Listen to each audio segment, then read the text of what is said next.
Now, as you look at claiming the benefits of a particular treaty, the first thing that you need before you can claim the benefit of a treaty is the proof of residence.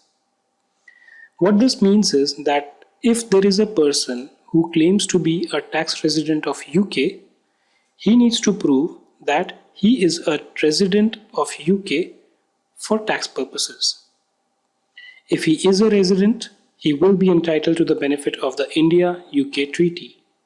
But if he is not a resident, he will not be entitled to the benefit of this treaty. Which means that if he is not entitled to the benefit of the treaty, the taxation will be governed by the provision of the Income Tax Act.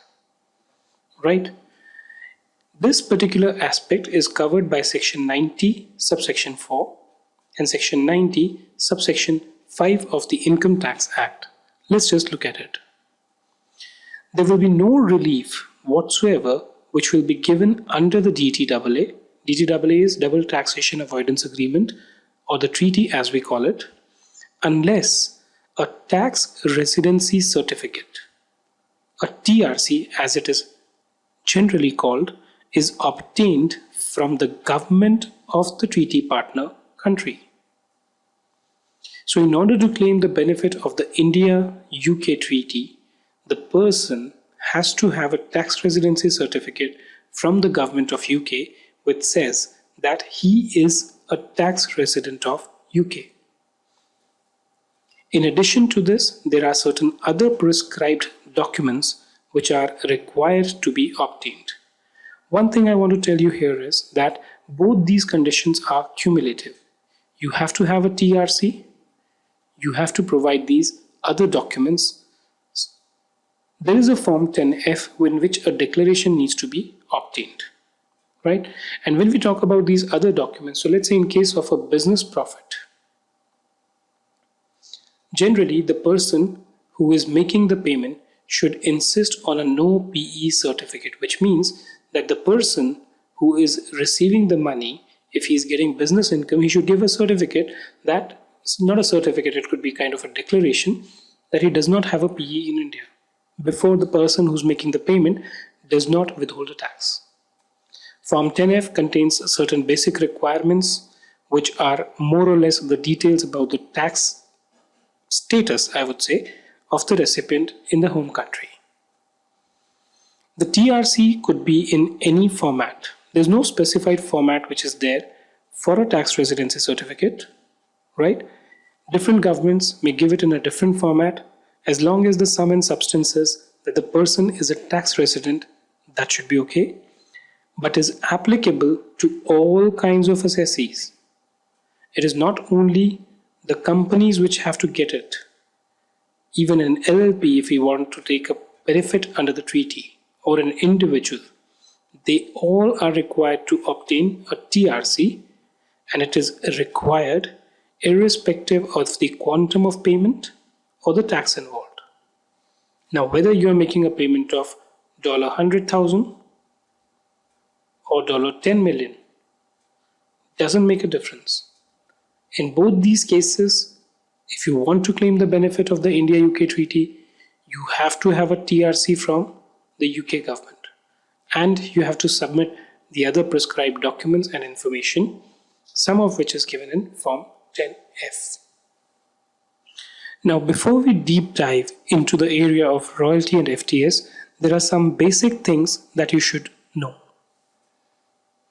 The first one is that Article 12 deals with the taxation of non-resident. So if an Indian company is making a payment to a US company, Article 12 is only from the perspective of the US company. It does not deal with the fact as to how the deduction of expenses for the Indian company or the ICO is going to work. That's not the consideration for the Article 12. Second, unless redirected by Article 12, even if the non-resident has a PE or a fixed base, income covered under royalty or FTS is not taxable under Article 7 read with Article 5. Now, to explain this, let me put together an example. Suppose in my example, this US company had a PE in India, right? Just forget this for the time being. This US company was also providing services to an Indian company which made a payment to them for royalty or FTS, right? Now, the taxation for royalty and FTS works in a manner that even if the non-resident payer does not have a presence in India, it might still be taxable. The difference between these two forms of taxation is that when the payment for royalty and FTS is made by the Indian company, the tax which is withheld is 10% on gross basis. As against this, the profits of a PE in India are taxable on 40% on net basis. So the attempt that the tax authority may try and make is that they could actually move from this 10% gross to 40% net, or 40% net to 10% gross, whichever is more beneficial to them. But then, is that correct? The answer to that lies in this particular piece here. What this means is that if an Indian company makes a payment of royalty or FTS to a US company, it has to be dealt with strictly as per Article 12. Unless within Article 12 you have a clause which says that if the non-resident has a PE or a fixed base, and depending on whatever conditions are specified there, you have to move on to Article 7 or Article 5, you will stick on to Article 12. We will look at this when we see the clause relating to this later in the presentation, but Article 12 is a complete code in itself unless it asks you to go elsewhere. Only royalty or FTS up to the arm's length price is taxable under Article 12. We discussed this slightly earlier. If you pay $150, the arm's length price is $100. Article 12 deals with only $100. The balance 50 might be taxable either as a business profit or other income, depending on the facts of the case, but for Article 12, only $100 is relevant. And the last one, taxation in the hands of the non-resident may be triggered only when the payment is made. Just because the Indian company has accrued the royalty or FTS in its own books of accounts does not mean that the non-resident is liable to pay taxes. You need to watch out for what is the language of the treaty.